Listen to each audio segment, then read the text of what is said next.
Hi friends, welcome to Shri Bhavishya academy Kanigiri YouTube channel. ఈ వీడియోలో మనం ఏపీడిఎస్సి అంటే గవర్నమెంట్ వారు నిర్వహించే మాక్ టెస్ట్ని ఎలా మన సెల్ ఫోన్లో రాయాలో తెలుసుకుందాం అనమాట. ఓకే, మరి ముందుగా వెళ్ళే ముందు ఒక చిన్న విన్నపం అందరికీ. మీరు అప్డేట్స్ కోసం శ్రీ భవిష్య అకాడమీ యూట్యూబ్ ఛానల్ని సబ్స్క్రైబ్ చేయండి, ఫాలో అవ్వండి. ఇప్పటి నుంచి మన డిఎస్సి సంబంధించిన అన్ని అప్డేట్స్ అనేవి ఇవ్వటం జరుగుతుంది. అండ్ ఈ మాక్ టెస్ట్లు అనేవి నిన్న ఓపెన్ కావాలి. నిన్న అంటే 20 మే. అయితే ఆ రోజు కాకుండా ఆ రోజు నైట్ కూడా ఓపెన్ కాలేదు. తర్వాత రోజు 21 మే రోజు ఓపెన్ అయ్యి ఇప్పుడు ఈ మాక్ టెస్ట్ని మనం మన ఫోన్లో ఉన్నటువంటి గూగుల్లో ఎలా రాయాలనేది చూద్దాం. ఓకే, ఫస్ట్గా గూగుల్ అంటే క్రోమ్ యాప్ను ఓపెన్ చేసి ఇట్లో ఏపీడిఎస్సి అని సెర్చ్ చేయండి. ఏపీడిఎస్సి. ఓకే, ఏపీడిఎస్సి అంటే నేను నిన్న సెర్చ్ చేశాను మాక్ టెస్ట్ అని, అందుకని అది వచ్చేస్తుంది. ఆల్రెడీ మనం సెర్చ్ చేసి ఉంటే ఇట్లా వస్తుంది అనమాట. ఇప్పుడు డిఎస్సి అని సెర్చ్ చేయండి, ఏం ఇబ్బంది లేదు. ఓకే, మాక్ టెస్ట్ అని వద్దు, ఓన్లీ డిఎస్సి అని. ఓకే, ఫస్ట్ వచ్చే ట్యాబ్ని క్లిక్ చేయండి. ఇక్కడ దీన్ని క్లిక్ చేస్తే ఎట్లా మనకి ఫేసింగ్ వస్తుందన్నమాట. Department login, candidate login, manage board and ఇక్కడ స్క్రోలింగ్ వస్తుంది. APDSC 2025 mock test links are available and CM గారి ఫోటో అండ్ ఎడ్యుకేషన్ మినిస్టర్ గారి ఫోటో వస్తుంది. కిందకి మనం స్క్రోల్ చేసేకుంది. District selection committee, application date, application end, print form, forgot password, know your user ID. Okay, ఈ user ID ఎందుకంటే మనం తర్వాత హాల్ టికెట్ డౌన్లోడ్ చేసుకోవడానికి కానీ లేకపోతే రిజల్ట్ చూసుకోవడానికి కానీ మన క్యాండిడేట్ లాగిన్లో యూజర్ ఐడిని యూజ్ చేస్తాం అనమాట. ఇక్కడ notification and information bulletin, notification and information bulletin. ఇక్కడ చూడండి, school education, residential schools, subjects and syllabus, mock test links. Okay, post vacancies, school education, residential education. Okay, ఇక్కడ చూడు మాక్ టెస్ట్ లింక్స్ మీద click చేస్తే ఇలా వస్తాయి అనమాట. మొత్తం 17 ఇచ్చాడు. ఇక్కడ టీజీటీ, పీజీటీ అంటే పీజీటీ అనేది స్కూల్ అసిస్టెంట్ అండ్ పీజీటీ అనేది కూడా ఒకటే అని, కాబట్టి ఈ మనకి ఇవి ఇవ్వలేదు అనుకుంటాను. School assistant social, PGT social అంతే ఉంది. ఓకేనా ఫ్రెండ్స్, అంటే మేబీ ఈరోజు సాయంత్రానికి ఏమైనా అవైలబుల్లో ఉండొచ్చు, కాకపోతే. ఓకే, ఇక్కడ మనం హెచ్జిటి చూద్దాం. ఫస్ట్ హెచ్జిటికి ఇక్కడ క్లిక్ హియర్ అనే చోట మీరు క్లిక్ చేసినట్లయితే ఈ టెస్ట్ ఓపెన్ అవుతుందన్నమాట. ఓకే, ఇట్లా ఫేసింగ్ వస్తుంది. నెక్స్ట్ అంటే ఇక్కడ మీకు ఫైనల్ ఎగ్జామ్లో ఇక్కడ మీ ఫోటో కనపడుతుంది. ఇక్కడ మీ హాల్ టికెట్ నెంబరు, పాస్వర్డ్ వాళ్ళు చెప్తారు అనమాట.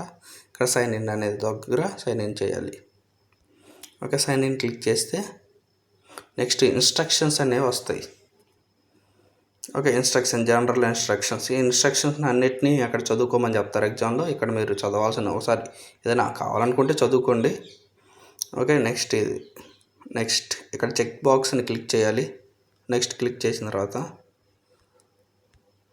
చెక్ బాక్స్ కనపడుతుంది కదా, ఆ చెక్ బాక్స్ని క్లిక్ చేసి I am ready to begin ఇది క్లిక్ చేస్తే డైరెక్ట్గా మనకి ఎగ్జామ్ అయితే ఓపెన్ అయిపోతుంది అనమాట. ఓకే, ఇలా వస్తుంది. ఫస్ట్ ఋగ్వేదంలో బియాస్ నది పేరు. ఓకే, ఇలా మనకి క్వశ్చన్లు అనేవి వస్తుంటాయి. ఇట్లా ఆప్షన్ సెలెక్ట్ చేసి సేవ్ నెక్స్ట్ కొడితే గ్రీన్ కలర్లో కనపడుతుంది. ఓకే, ఇక్కడ రెడ్ కలర్లో కనపడేది ఏంటంటే మనం ఆ బిట్ని చూసాం కానీ ఆప్షన్ అయితే సెలెక్ట్ చేయలేదు. ఇక్కడ వైట్ కలర్లో కనపడుతుంది కదా, అవి ఇంకా మనం ఆ బిట్ని చూడలేదని అర్థం. ఓకేనా, ఇప్పుడు మనం సేవ్ నెక్స్ట్ కొడుతున్నాం. రెండుని చూడండి, మనం చూసి సేవ్ అండ్ నెక్స్ట్ కొట్టాం కాబట్టి రెడ్ కలర్. మనం ఆన్సర్ పెట్టి మార్క్ ఫర్ ఎ రివ్యూ కొడితే అది చూడండి ఇక్కడ పర్పుల్ కలర్లో కనపడుతుంది. ఆన్సర్ పెట్టినట్టు ఇక్కడ ఒక సింబల్ కూడా ఉంది.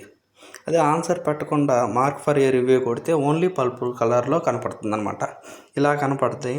అండ్ మనం ఇంతకుముందు మాక్ టెస్ట్ అంటే మనం లాస్ట్ ఫోర్ టైమ్స్ నుంచి టెట్లు కానీ డిఎస్సి కానీ, ఒక డిఎస్సి 2018 డిఎస్సి కానీ సిబిటి మోడ్లో అంటే కంప్యూటర్ బేస్డ్ మోడ్లోనే జరిగింది. ముందు మాక్ టెస్ట్ అంటే ఖచ్చితంగా డిఎస్సిలో ఎన్ని క్వశ్చన్లు అయితే ఇస్తారో అన్ని క్వశ్చన్లు ఇచ్చారు. కానీ ఇక్కడికి మాత్రం మనకి 5 సెక్షన్స్ ఇచ్చారు. సెక్షన్ మొత్తం మీద 40 క్వశ్చన్స్ మాత్రమే ఇచ్చారనమాట. ఒకసారి చూద్దాం. సెక్షన్ 1లో 5, సెక్షన్ 2లో 5, సెక్షన్ 3లో కూడా 5, సెక్షన్ 4లో 15, సెక్షన్ 5లో 10 అన్నమాట. ఓకేనా, ఇది ఇట్లా ఇచ్చాడు ఫ్రెండ్స్. అండ్ ఒక సబ్జెక్ట్ అంటూ ఏమీ లేదు, 40 క్వశ్చన్స్ ర్యాండమ్గా సెలెక్ట్ చేసి మొత్తం మీద 5 సెక్షన్స్లో ఇన్సర్ట్ చేసేసాడు అనమాట. మనం ఈవినింగ్ మనం అంటే ఏ లాంగ్వేజ్ అంటే ఏ సబ్జెక్టులు ఎన్ని వచ్చాయి అనేది డివైడ్ చేసి వాటికి ఆన్సర్స్ మన భవిష్య అకాడమీ యూట్యూబ్ ఛానల్లో పెట్టడం అయితే జరుగుతుంది. ఓకేనా friends, thank you for watching. మీరు సబ్మిట్ చేసుకోవచ్చు, అంటే మొత్తం మీద సబ్మిట్ చేస్తే మీకు ఇక్కడ చూపిస్తుంది అనమాట. నెంబర్ ఆఫ్ క్వశ్చన్స్ ఆన్సర్డ్, మనం ఎన్ని ఆన్సర్ చేసాం, ఒకటే ఆన్సర్ చేసాం, నాట్ ఆన్సర్డ్. ఓకే, అంటే ఇక్కడ చూసి కూడా కొన్ని ఆన్సర్ చేయాలి. Mark for your review. Okay, answered ఇక్కడ ఎవాల్యుయేట్ ఎన్ని చేస్తుంది. ఓకే, నాట్ విజిటెడ్, ఇక్కడ ఫస్ట్ దాంట్లో మొత్తం విజిట్ చేసాం కానీ ఆన్సర్ చేయలేదు, మిగతా దాంట్లో ఎన్ని ఇట్లా. ఎస్ కొట్టి ఓకే కొడితే ఇక్కడ మీకు ఫీడ్బ్యాక్ వస్తుంది అని సబ్మిట్ చేయాలన్నమాట. ఇది ఫ్రెండ్స్ మన ఫోన్లో ఏపీడిఎస్సి మాక్ టెస్ట్ అనేది రాసే విధానం. ఏదైనా డౌట్లు ఉంటే కామెంట్ చేయండి. Thank you for watching.